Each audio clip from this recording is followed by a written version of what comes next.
Mais quelques expressions anglais qui très utiles et cap aido pi bien communiquer. In a nutshell, once in a blue moon, on cloud 9.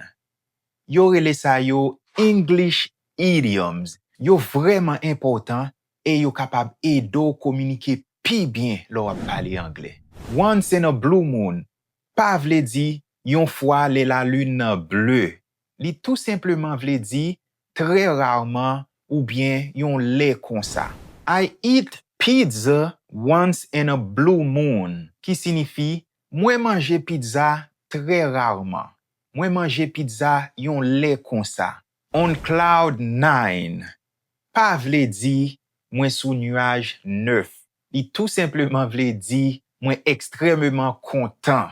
Mwen content en pile. Par exemple, I'm on cloud 9 because Haiti is in the World Cup. Qui signifie mwen content en pile parce que Haïti nan Coupe du Monde. In a nutshell, qui signifie en résumé ou bien pour faire tout court. Par exemple, in a nutshell, the meeting was cancelled. En résumé, réunion a été annulée. In a nutshell, English idioms are very important. Qui signifie, en résumé, idiome anglais yo très important. Pour nous capable pi bien communiquer dans anglais, li très important pour nous connaître expression sa yo. C'est expression sa yo qui m'te pote pour nous jodi.